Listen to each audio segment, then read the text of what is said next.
Hello बच्चों, welcome back to my channel. कैसे हैं आप सब लोग? आप लोग के बिजनेस कम्युनिकेशन के लेक्चर्स चल रहे थे, इसमें हम लोग पढ़ रहे थे चैप्टर वाइज। उसमें जो इम्पोर्टेंट टॉपिक्स हैं पॉइंट वाइज आप लोग की तैयारी करा रही थी। तो आज की वीडियो का हमारा टॉपिक रहेगा इफेक्टिव लिसनिंग, यानी कि प्रभावी श्रवणता। तो लिसनिंग क्या होती है तो मैं आप लोग को समझा चुकी हूँ, लेकिन इफेक्टिव लिसनिंग क्या होती है, क्या रोल रहता है उसका कम्युनिकेशन में, क्योंकि बहुत ही इंपॉर्टेंट होता है कि आप किसी चीज को अच्छे ढंग से इफेक्टिवली सुने।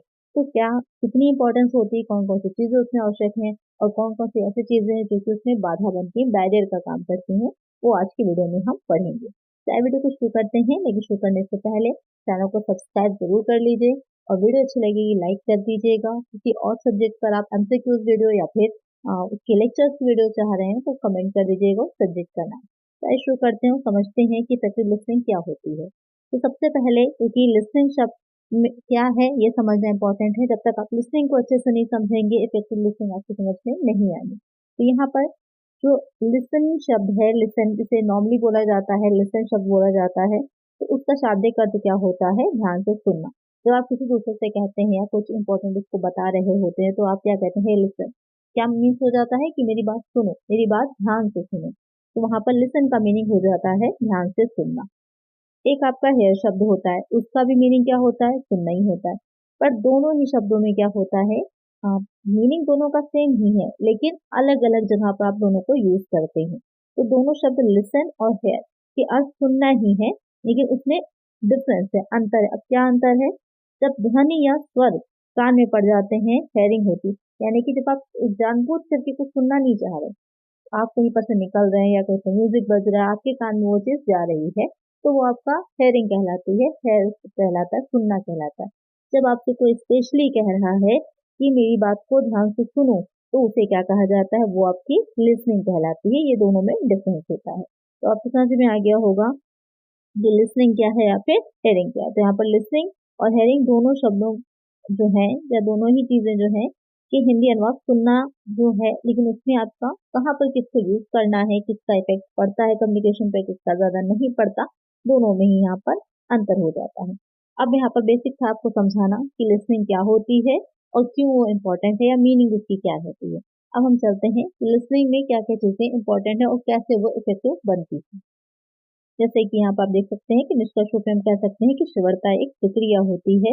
इसमें सुनना, हेयरिंग, अनुभूति, बोध, विश्लेषण, समझना, मूल्यांकन, निर्वचन, याद रखना एवं प्रतिक्रिया, ये सारी चीजें शामिल होती हैं। यानी कि जो सुनना है, जो सुन रहे हैं आप किसी चीज को, तो आप क्या है, एक ऑडियंस की तरह बन जाते हैं। जब आप स्पेसिफिकली या जो है बहुत ध्यान दे करके, अटेंशन अटेंटिव होकर के चीजों को सुन रहे होते हैं, लिसन कर रहे होते हैं, तो वो क्या हो जाता है, वहां पर आप इफेक्टिव होकर सुन रहे हैं, तो श्रवणता कहलाती है। आप ऑडियंस होते हैं उस चीज को सुनने के लिए। तो ऑडियंस होना या श्रवणता जो होती है वो एक प्रक्रिया होती है, जिसमें आप बहुत सी चीजों को शामिल करते हैं। एक क्या हो जाती है यहाँ पर? हेयरिंग हो जाती है, सुनना भी हो जाता है। अनुभूति, आप सिर्फ सुन नहीं रहे, आप चीजों को समझने की भी कोशिश कर रहे हैं, सेंसिंग होती है। विश्लेषण, फिर उसके बाद सुनने के बाद आप उन चीजों को एनालिसिस करते हैं कि सामने वाले व्यक्ति ने, जैसे अभी मैं आप लोग को पढ़ा रही हूँ, तो मेरी बात आप बहुत ध्यान से सुन रहे हैं। सुनने के साथ साथ आप अंडरस्टैंड करने की कोशिश कर रहे हैं, समझने की कोशिश कर रहे हैं कि आपको मैं क्या समझा रही हूँ। फिर आ जाता है उसी के साथ एनालिसिस करना। एनालिसिस करेंगे तभी आपको चीजें समझ में आएंगी। उसके बाद हम उसका मूल्यांकन करते हैं कि वो चीज आपके लिए कितनी बेनिफिशियल है कि नहीं है, इम्पोर्टेंट है कि नहीं है। जैसे कि यहाँ पर आप, ये चैप्टर आप लोगों के लिए बहुत इंपॉर्टेंट है, इफेक्टिव लिसनिंग। इसके क्वेश्चन आपके बनते हैं, चाहे आपका ऑब्जेक्टिव पेपर हो या फिर आपका डिस्क्रिप्टिव पेपर हो, दोनों ही तरह के पेपर के लिए ये चैप्टर आपका बहुत इंपॉर्टेंट होता है।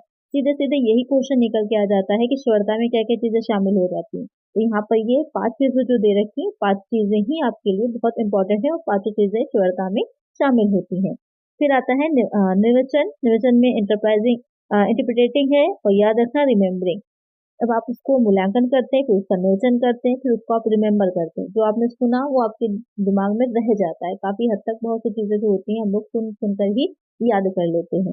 फिर आ जाता है, फिर आप उस पर रिएक्ट करते हैं, प्रतिक्रिया देते हैं। जैसे कि आप उसमें कमेंट्स कर रहे हैं यहाँ पर कि हाँ मैम मुझे अच्छा लगा, समझ में आया, ये पॉइंट नहीं समझ में आया, दोनों चीजें रहती हैं। आप हो सकता है आप अंडरस्टैंड करें, हो सकता है कुछ पॉइंट को आप अंडरस्टैंड ना करें, तो दोनों ही तरह की चीजें रहती है। तो आपको फीडबैक आएगा, रिएक्टिंग होती है। तो यहाँ पर आपकी जो श्रवणता की प्रक्रिया होती है, सुनने की प्रक्रिया होती है, पूरी तरह से वो समाप्त होती है, कहते हैं कंप्लीट होती है। फिर आ जाता है कि इसलिए कहा जा सकता है कि एक व्यक्ति बहुत सारी आवाजों को सुन सकता है परंतु उनमें से किसी की भी श्रवणता ना कर सकता हो। An individual may hear many sounds but he may listen to none of them. सुनना केवल कानों में होता है और श्रवणता कानों के साथ साथ मस्तिष्क में होती है। डिफरेंस दोनों में समझिए कि जब आप हेयरिंग कर रहे होते सुन रहे होते हैं तो आप चीजों को सुन रहे होते, लेकिन जब आप श्रवणता कर रहे होते हैं तो वहां पर आप सिर्फ सुन नहीं रहे होते, उसको अंडरस्टैंड कर रहे हैं, उसको अनाउंस कर रहे हैं, उसको इंटरप्रेट कर रहे हैं, इवेल्युएट कर रहे हैं, उसका आपको बाद में उसका जवाब भी देंगे, फीडबैक भी देंगे, आप रिएक्ट भी करेंगे। तो वो तब आपकी क्या कहलाती है? श्रवणता कहलाती है। उसके बाद यहाँ पे आता है कि अतःश्रवणता का अर्थ विचारपूर्ण ढंग से संदेश को प्राप्त करना, जिससे संदेश के अर्थ को समझा जा सके और उसे मस्तिष्क में रखते हुए विश्लेषणात्मक मूल्यांकन कर यथोचित प्रतिक्रिया देना है। इस प्रकार श्रवणता प्रक्रिया में कौन कौन सी चीजें शामिल आ जाएंगी? तो अगर हम उसको ब्रीफ में समझे तो अनुभूति या बोध आता है, सेंस करना, निर्वचन या व्याख्या इंटरप्रिटेटिंग, मूल्यांकन इवैल्यूएटिंग, और उसके बाद अनुक्रिया या प्रतिक्रिया रिस्पॉन्डिंग और रिएक्टिंग। ये बहुत इंपॉर्टेंट है। अगर आपने किसी चीज में रिस्पॉन्ड नहीं किया, आपने कोई रिएक्ट नहीं किया, मीनिंग इसका ये होता है कि आप उसको सही से समझे ही नहीं है, अंडरस्टैंड ही नहीं कर पाए। तो आप रिएक्ट तभी करते हैं। अब रिएक्शन बहुत नाश होता है, जैसे कि मैंने आप लोग को बताया ही था, कम्युनिकेशन के टाइप्स में समझाया था कि जरूरी नहीं है कि आप शब्दों के माध्यम से करें, आपकी बॉडी लैंग्वेज से भी पता चलता है आप किस तरह से रिएक्ट कर रहे हैं। जब आपको समझ में आता तो एक कॉमन चीज होती है सर हिलाना, आप हाँ में सर हिला रहे हैं, टीचर आपको पढ़ा रहा है तो आप मीन्स क्या है कि आप उसको समझ भी रहे हैं और वो आपका सर में हिलाना रिस्पॉन्स है कि आपको चीज समझ में आई है। अब थोड़ा सा और डिटेल में देख लेते हैं कि ये क्या है।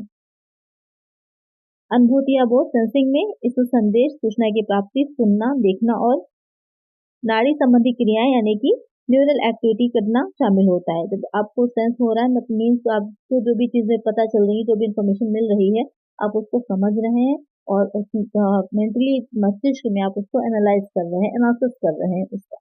फिर आ जाता है नेचर। नेचर में क्या होता है? इस संदेश सूचना का विश्लेषण कर ये समझने का प्रयास किया जाता है कि संप्रेषक की बात का वास्तविक अर्थ क्या है। वास्तविक अर्थ समझने के लिए संप्रेषक की अभाषित गतिविधियां, नॉन वर्बल एक्टिविटीज पर ध्यान दिया जाता है। जैसे कि आपके क्लास में जो टीचर पढ़ा रहे होते हैं तो शब्दों के साथ साथ आप देखते हैं उनकी हाथ की एक्टिविटीज भी रहती हैं। वो कोशिश करते हैं कि हर तरह से आपको अच्छे से समझा सकें, आप उस टॉपिक को अच्छे से समझ पाए। तो वहां पर और भी बहुत सी चीजें होती हैं जिनसे कि आपको इंटरप्रिटेट करने की कोशिश करते हैं। फिर आता है मूल्यांकन, इवैल्यूएटिंग। मूल्यांकन में क्या है कि संदेश की विषय सामग्री का आलोचनात्मक मूल्य निर्धारित किया जाता है, अर्थात जब संदेश समझ लिया जाता है तो उसका वास्तविक अर्थ निर्धारित हो जाता है। संदेश के पक्ष विपक्ष, अनुकूल प्रतिकूल पहलुओं पर विचार किया जाए। मूल्यांकन में यहाँ पर एक चीज ध्यान में रखिएगा, सिर्फ पॉजिटिव नहीं होता, नेगेटिव चीजें यानी कि हर तरह से आप उसके पक्ष विपक्ष को सारी चीजों को देखते हैं, समझते हैं कि कितनी अच्छे से आपको पॉइंट समझ में आया है। फिर आ जाता है अनुक्रिया, रिस्पॉन्डिंग या फिर रिएक्टिंग। उसके बाद जब आपको चीज समझ में आएगी तो सिंपल सी बात है, आप रिएक्ट करेंगे, उसको अपना रिस्पॉन्स देंगे। तो ये पूरी प्रक्रिया होती है श्रवणता की। तो उपरोक्त क्रियाओं से भी से यह भी स्पष्ट है कि संप्रेषित प्रक्रिया में श्रवणता दो स्तर पे होती है। एक तो मूल संदेश के संकेत वाचन यानी डिकोड किया जाता है, जैसे कि आपको मैंने प्रोसेस में समझाया हुआ है कि क्या होती है। तो पहले डिकोड किया जाएगा इसमें, उसके बाद जब समझेंगे डिकोड किया जाता है, बनाया जाता है संदेश को, तथा समझने के लिए प्राप्तकर्ता को श्रवण करना होता है। फिर दूसरे प्रतिपुष्टि को समझने संकेत वाचन करते समय संप्रेषक श्रोता बन जाता है यहाँ पर। उसके बाद वो अपूटन करता है, डिकोडिंग भी करता है, जिससे कि वो चीजों को समझता है, फिर अपना रिस्पॉन्स देता है। तो दो जगह पर आपकी ये प्रोसेस आती है। तो आपको समझ में आ गया होगा कि श्रवणता क्या होती है, एक्चुअल में क्या होता है सुनना, क्या होती है श्रवणता। फिर आ जाता है अब कि टाइप्स ऑफ लिसनिंग, कि लिसनिंग के टाइप्स क्या होते हैं। कि प्रत्येक व्यक्ति अनुभूति सेंसिंग अलग अलग होती है। विभिन्न परिस्थितियों में श्रवणता की विभिन्न कौशल की आवश्यकता होती है। श्रवणता के उद्देश्य अलग अलग होते हैं, अतः श्रवणता अनेक प्रकार की होती है। यानी कि जो लिसनिंग होती है, श्रवणता है किसी चीज को जो आप सुन रहे हैं।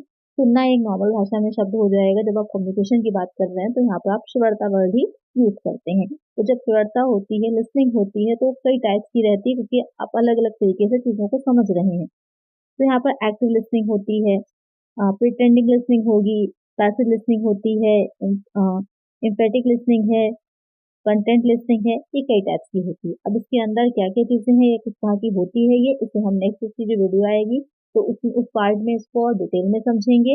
आज वीडियो में हमने समझा कि इफेक्टिव लिसनिंग एक्चुअल में क्या होती है और क्या क्या चीजें मिल करके उसको मेन अच्छी लिसनिंग या श्रवणता बनाते हैं। नेक्स्ट वीडियो का टॉपिक आपका रहेगा टाइप्स ऑफ लिसनिंग। तो आज की वीडियो में इतना ही। वीडियो अच्छी लगी है तो लाइक जरूर से करिएगा। किसी और सब्जेक्ट पर आपको वीडियोस चाहिए तो सब्जेक्ट का नेम कमेंट कर दीजिएगा और फ्रेंड्स और वीडियो को शेयर करिएगा। मिलते हैं नेक्स्ट वीडियो में। Thank you.